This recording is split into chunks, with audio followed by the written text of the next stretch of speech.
call it the World Ditch. It's one of the great engineering feats of modern civilization. More than 20,000 ships pass through it each year. Only 100 miles long, it's the most important waterway in the world. Now, the Suez Canal on Modern Marvels.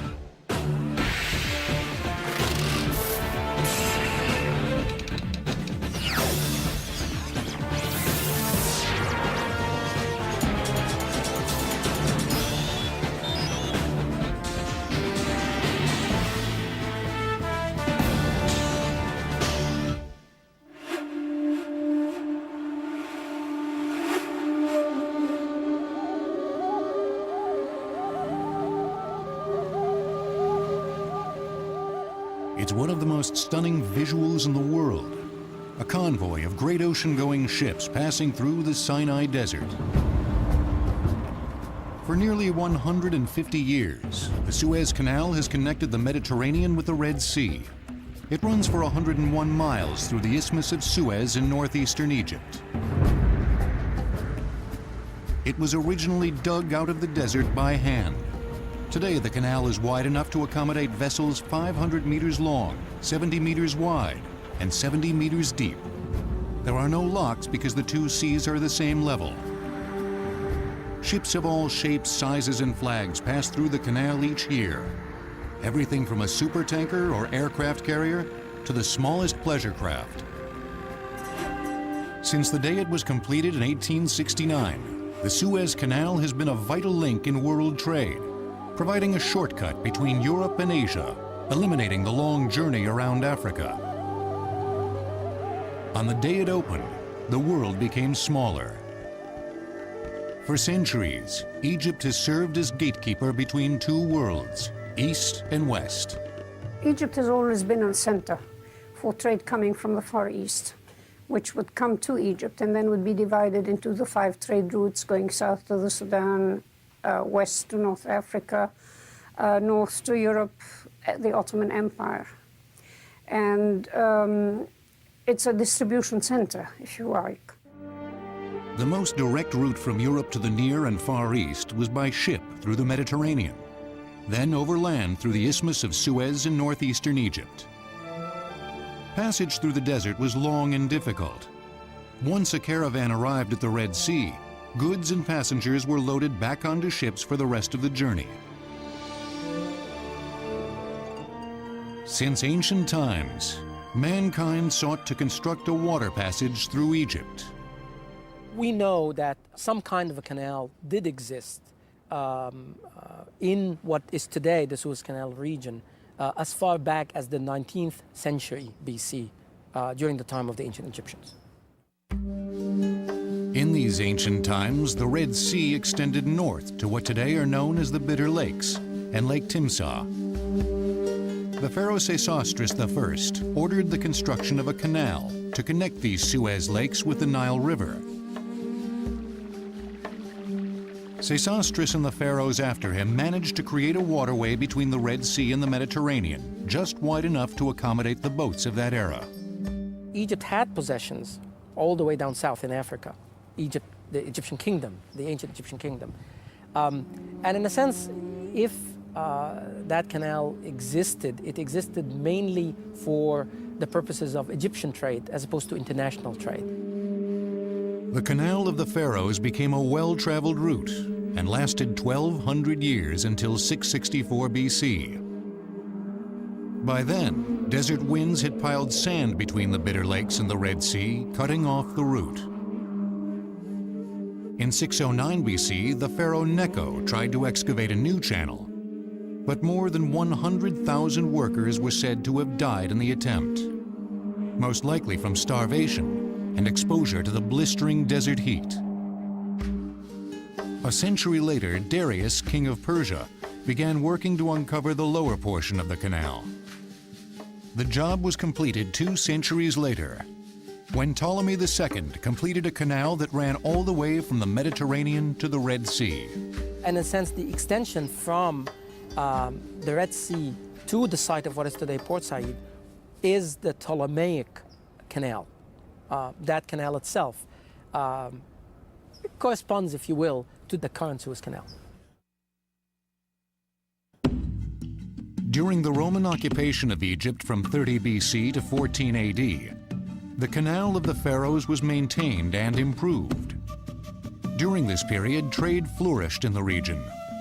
Greek, Egyptian, and other merchants passed daily over the desert, both by ship on the canal and overland in great caravans. They carried the wealth of the East to trade for Roman gold. In the 7th century, at the time of the Muslim domination of Egypt, it was rebuilt by order of the Caliph Omar. The canal remained in use for another century, but then the desert reclaimed it. This time, it stayed buried for 1,000 years. Trade now moved exclusively overland, via caravan. But there were obstacles. Arab desert raiders were taking a toll, and even if these could be avoided, the pirates of the Red Sea were a constant threat. Then, in 1498, the Portuguese explorer Vasco da Gama reached India by sailing for the first time around the Cape of Good Hope. The route took longer than going overland, but it was considered a great deal safer. Even with that particular change, a lot of trade continues to go through land. And in a sense, there was always this dream of being able to finally connect the Red Sea to the Mediterranean, and thus in the process reduce the length of the trip. By the end of the 15th century, the Egyptian link in the chain of trade was broken. Trade with the East was dominated for the next 4 centuries by the British, Dutch, and Portuguese merchant ships, who sailed around the southern tip of Africa, a journey that took 4 months. In 1850, Europe was in the middle of the Industrial Revolution, undergoing enormous social and economic change. The old aristocracy was losing its hold, and wealth was pouring into the hands of the new middle class. Trade with the Far East was no longer a luxury. Now it was essential for Europe's economic growth. The factories of England and the continent needed copra, jute, ore, and cotton. In 1845, the first railway line in Egypt was completed. It connected the Mediterranean port of Alexandria with the Red Sea port of Suez. This service was a boon to passengers, but it did little to silence the demand for cargo space. It's a limit how much a railway line can carry in terms of passengers and shipping, whereas through a canal you can have any number of ships going through. At this same time, a maritime revolution was taking place. Steamships with screw propellers and iron hulls were replacing the old wooden sailing ships. Now there were ships capable of carrying enormous loads of goods from the east. But the trip around the Cape still took far too long. The eyes of the world once again fell on the Isthmus of Suez. In 1798, Napoleon and his troops had invaded and occupied Egypt. At that time, the chief French engineer of the expedition, a man named Lepere, surveyed the Isthmus of Suez to determine the feasibility of a canal. The engineer concluded that there was a 30-foot difference in water level between the Mediterranean and the Red Sea. Building a canal between them, he reported, would be impossible. That particular fear was completely alleviated by additional surveys that were made in the late 1840s. In a sense, even though the surveys proved that what you're dealing with is the same water level, it was not until the actual opening of the canal in 1869, almost 20 years later, that everybody's fears were now proven to be wrong. 1,000 years had passed since the desert sands had covered over the Canal of the Pharaohs. In that time, Egypt had come to be ruled by many conquerors. Now, in the mid-19th century, the world was ready and eager for a canal to revive the ancient trade routes for the modern era. But the Ottoman Turks who ruled Egypt were not interested. Neither was Muhammad Ali, the former Turkish general, now Viceroy of Egypt. Muhammad Ali needed to be convinced a canal through the Suez would be in her best interest. In 1854, a well-born young Frenchman named Ferdinand de Lesseps set out to do just that.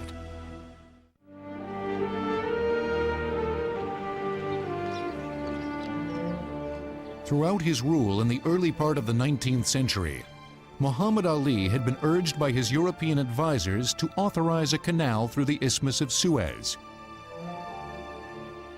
But the Egyptian leader offered a deaf ear. Ferdinand de Lesseps, a young French diplomat and engineer, was acquainted with Muhammad Ali and his family.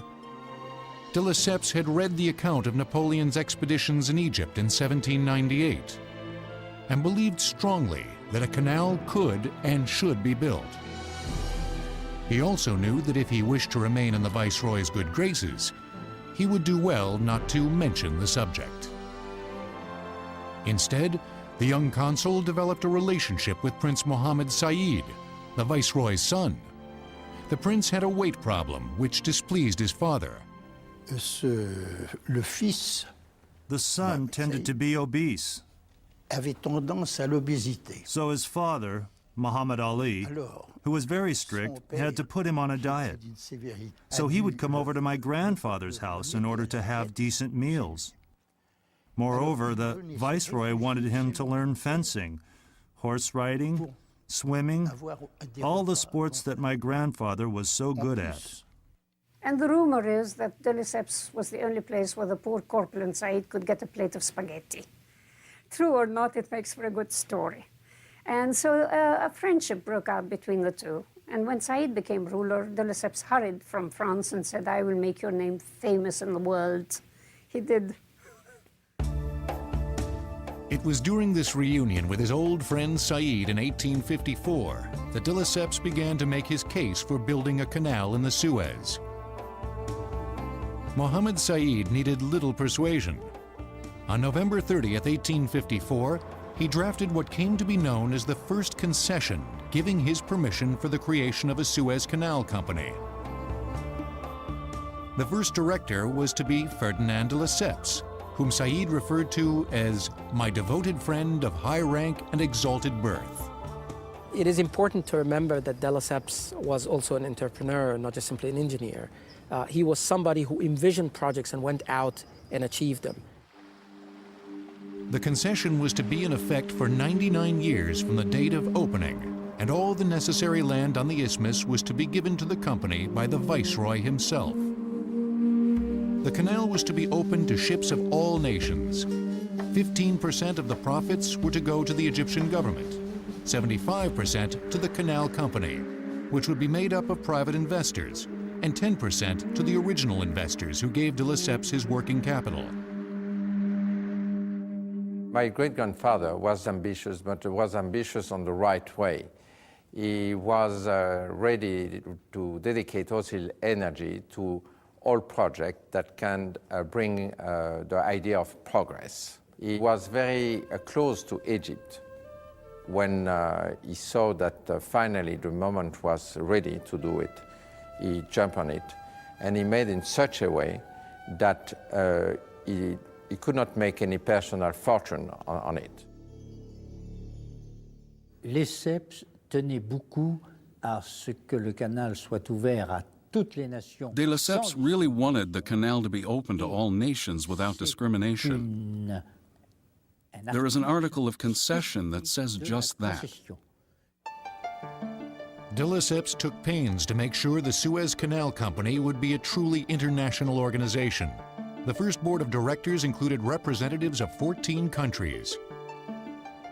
Everything appeared in place to begin construction, but then the British government rose in opposition to the project. When the British learned that the canal was going to be dug, their major concern was that it was the French who were going to control the operation and technically be in charge. And initially, there was fear that, reflecting on their rivalries with the French of the past, that the French might use this against the British, particularly with respect to that route to India. Great Britain's position seemed short-sighted since they had the largest and most powerful fleet in the world and had the most to gain from an operational Suez Canal.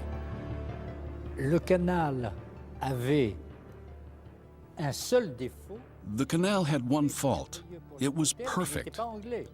Et c'est la seule raison. Perfect for England, but it was not English. Parfait, mais il n'est pas anglais. And that's the Donc, only reason she was against it. c'était England could not conceive to allow another country to have the key to the route to India. Great Britain used her influence in European banking circles to prevent de Lesseps from securing a loan for the $40 million the canal was estimated to cost. In desperation, he set up an office in Paris and set about selling shares in the Suez Canal Company to anyone willing to buy them. His plan was to sell 400,000 shares of stock at 500 francs each, about $500. To keep the company as international as possible, he limited the number of shares that could be sold in France to 220,000. The stock sold well. The purchases were mainly from the middle class, thousands of them, who bought on average about 9 shares each.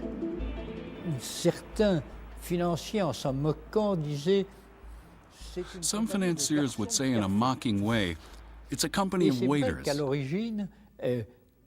And it is true that originally the capital came from modest people. Eventually, very slowly, the Suez shares became valued by important people, and it was good when your daughter married to have some Suez shares in her dowry. Within a few weeks, de Lesseps sold 207,000 shares of the stock, but he still had nearly 200,000 left unsold. Now he turned to his old friend, Mohammed Said. The Egyptian ruler agreed to buy 92,000 of the remaining shares, but when the rest of the shares couldn't be sold, de Lesseps took it on his own to announce that Said had agreed to purchase those too. De Lesseps was a very, very clever entrepreneur. He was also a bit of a crook, which comes through very clearly when he declares that the ruler of Egypt had bought all the unsold shares, which the ruler of Egypt hadn't bought because he didn't have the money to buy them. He simply declared that Said would buy all the unsold shares. And when Said said, hold it, I never said I would buy them. He said, would you have me appear a liar in the eyes of the world? And Said, being gullible and credulous, went along with it and had to borrow 10 million pounds to pay for these shares. Said now owned nearly half interest in the canal, but to pay for his shares he had to borrow money from the same European bankers who had refused to finance the canal. Only this time, they were happy to oblige him at usurious interest rates. Everybody wanted to buy into the loan because you could borrow money in Europe at 3 and 4% and then invest it in Egypt and get 12 to 30% return on your money. When the money was finally in hand, the project could begin, but the financial outlook appeared bleak for Egypt. Said had recklessly committed, or been pressured into committing, funds he didn't have. Construction of the Suez Canal and the financial disintegration of Egypt began at almost the same moment.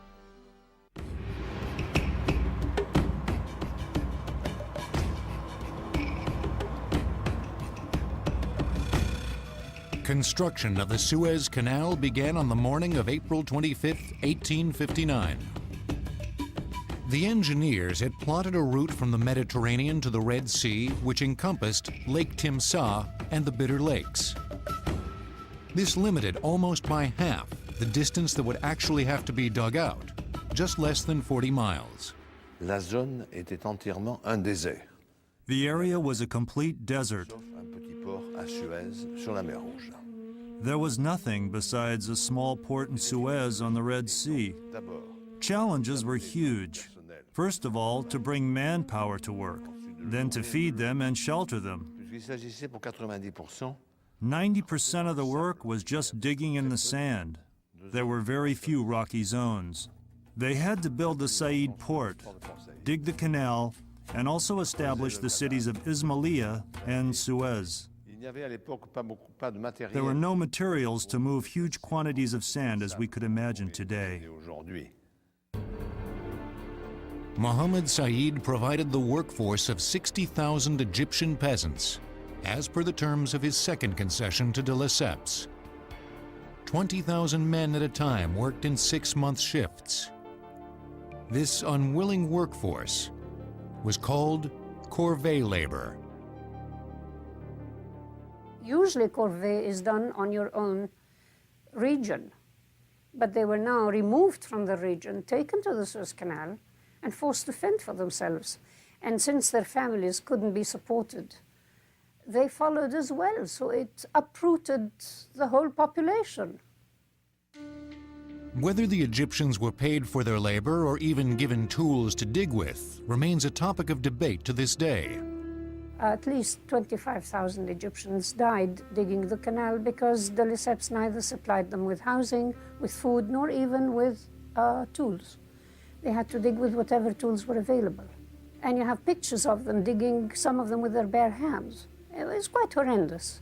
They were paid correctly, but they didn't have the chance to say that they have another job to do.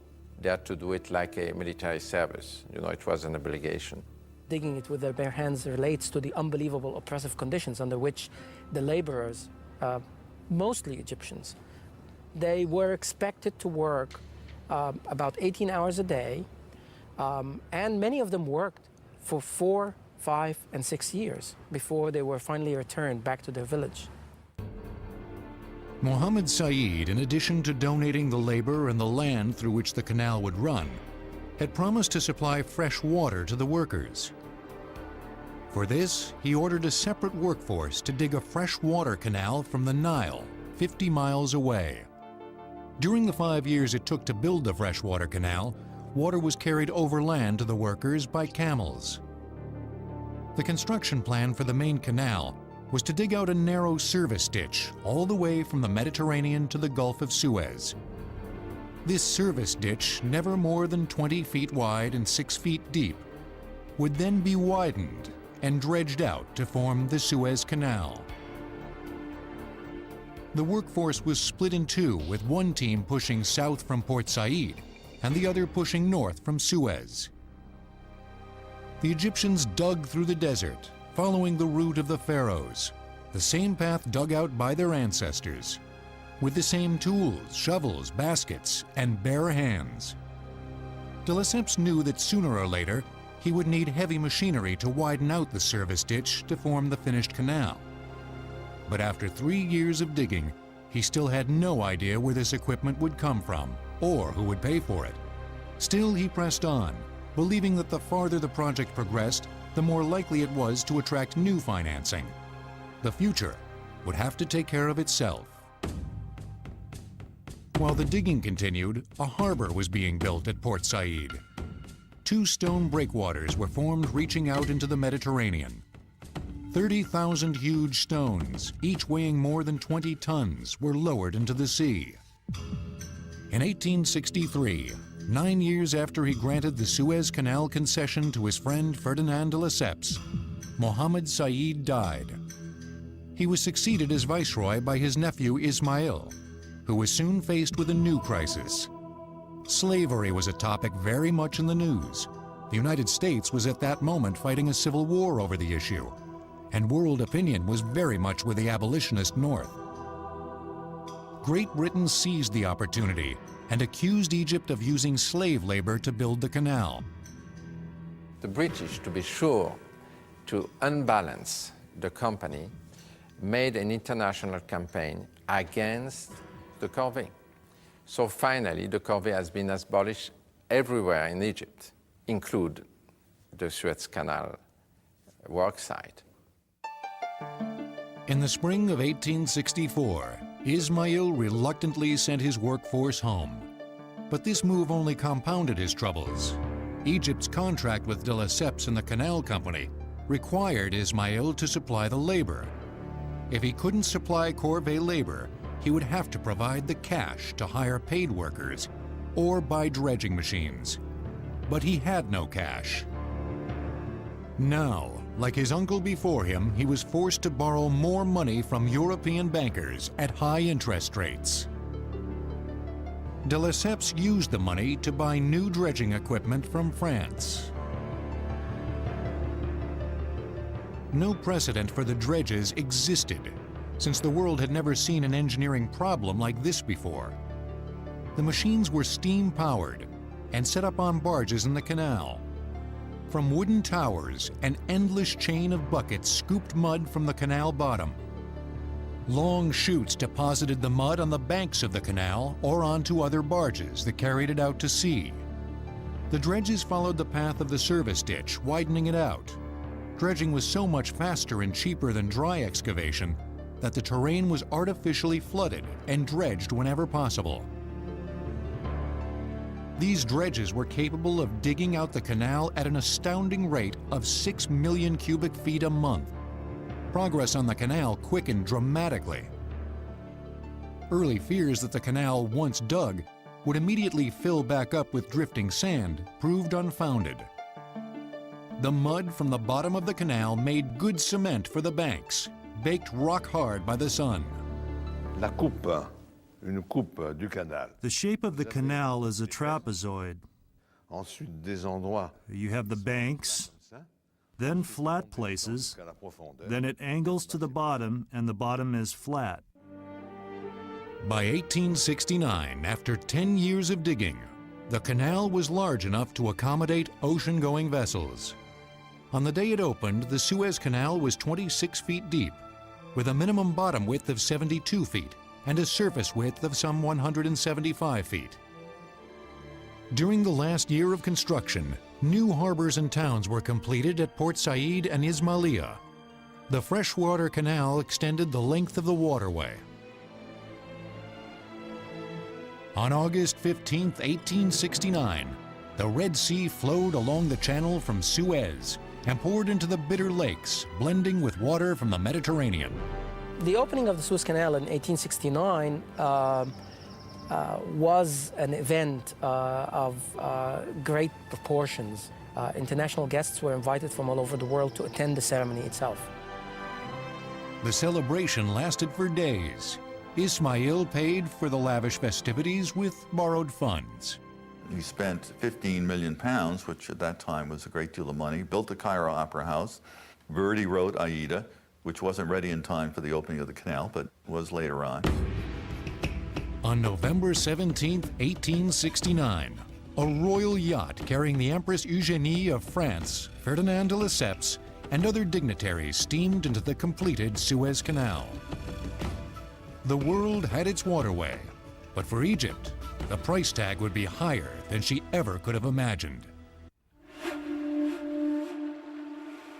The Suez Canal's opening in 1869 was well-timed, in that it coincided with the world manufacturing boom accompanying the Industrial Revolution. There were suddenly more products for sale than at any previous time in history.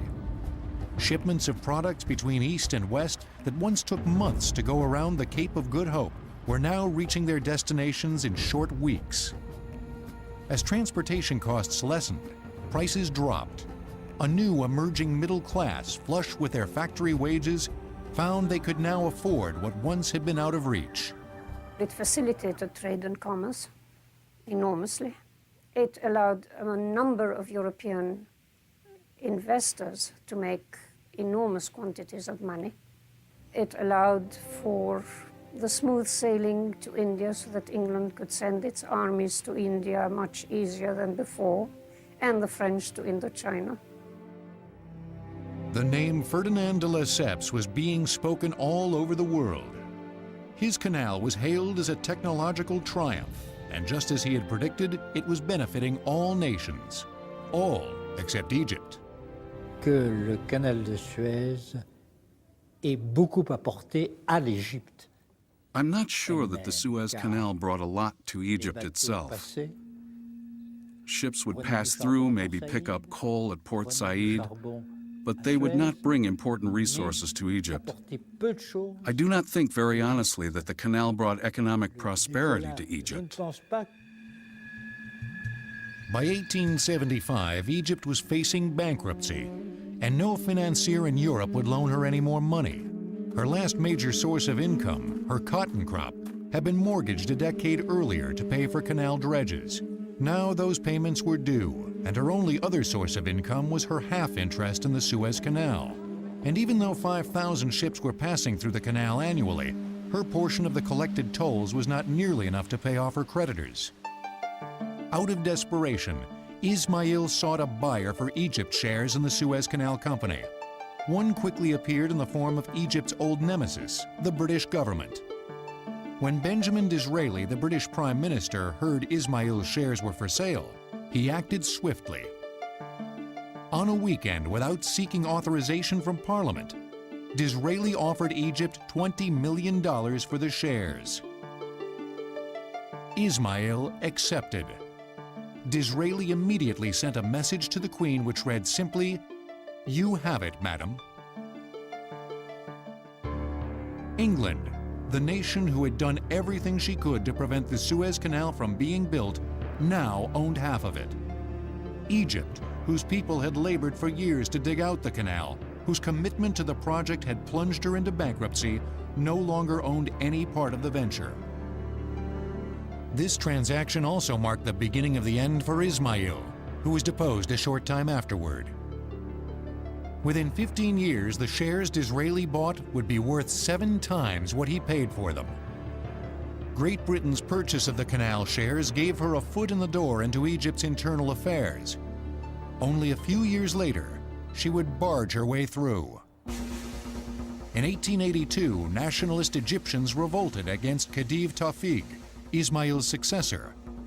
The rebel leaders wanted freedom from the outside governments which had controlled Egypt for centuries. Seeking to protect their investment, the British invaded.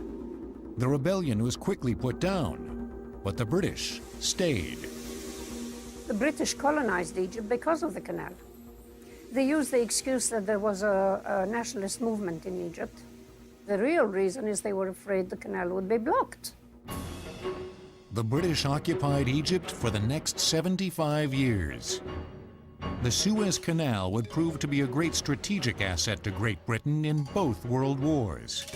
The British have a superb navy. They don't have manpower.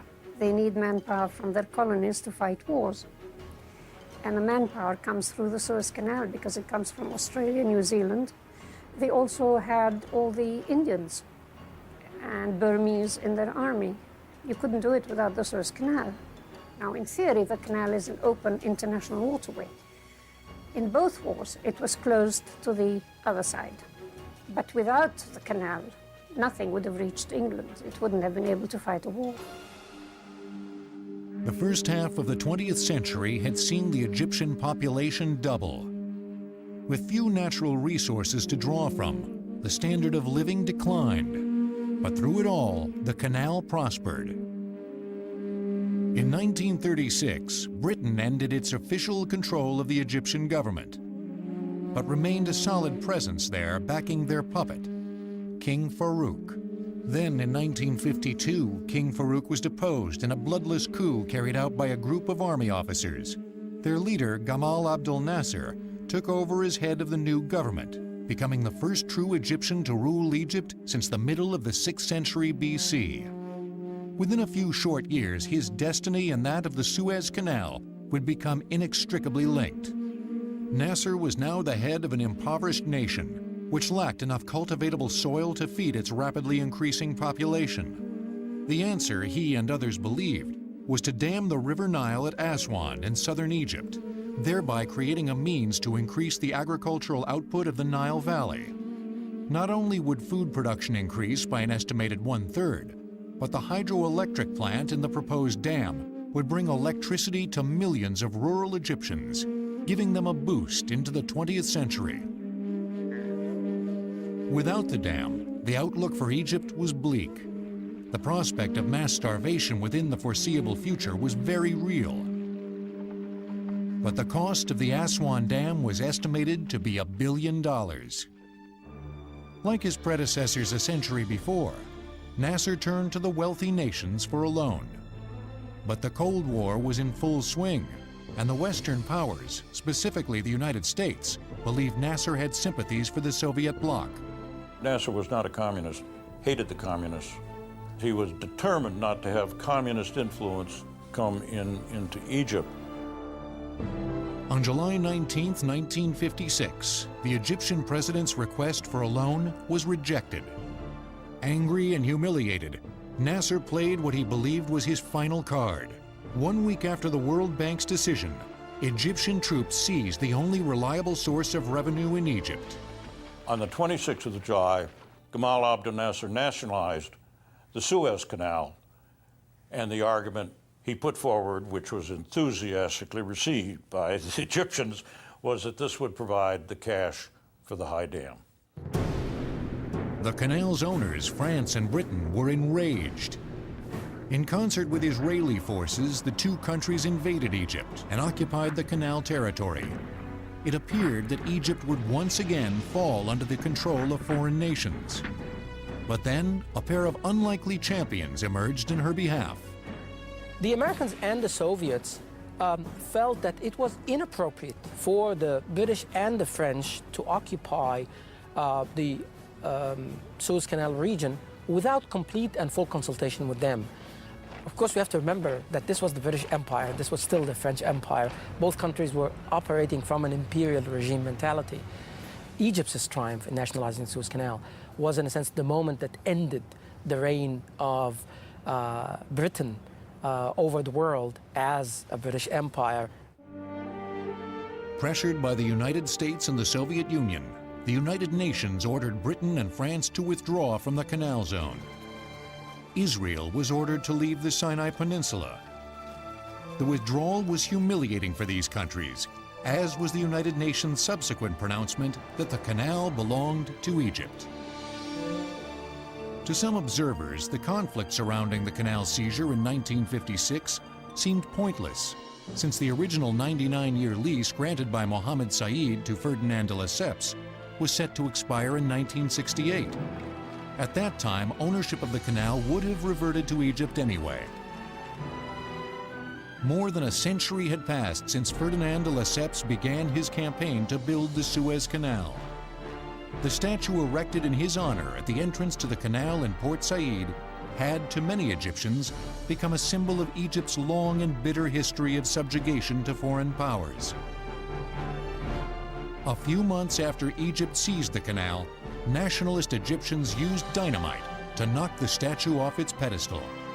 It had taken a century, but now, for the first time, Egypt owned it all.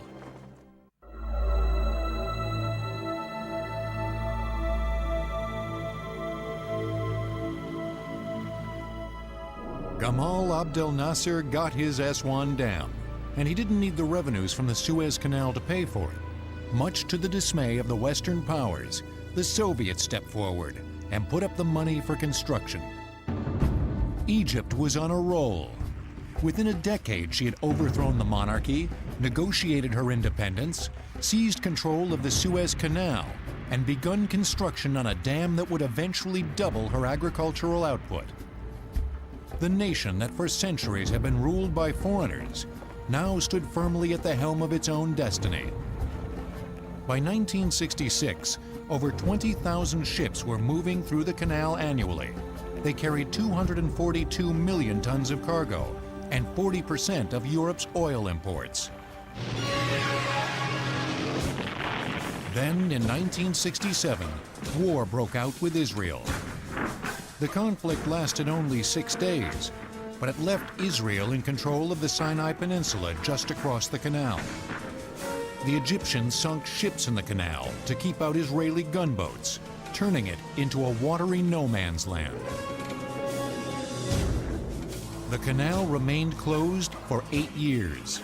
The loss to Egypt was devastating, $2 billion in uncollected tolls.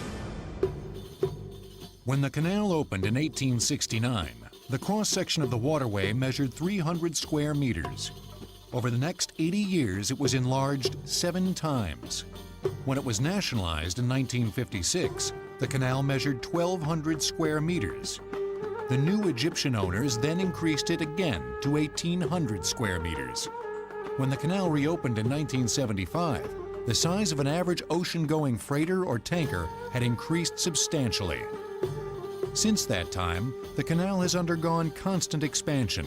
Until today, it can accommodate 97% of the world's commercial fleet. Even when it's not being expanded, the canal undergoes daily dredging to keep up with erosion and the constantly blowing desert sands.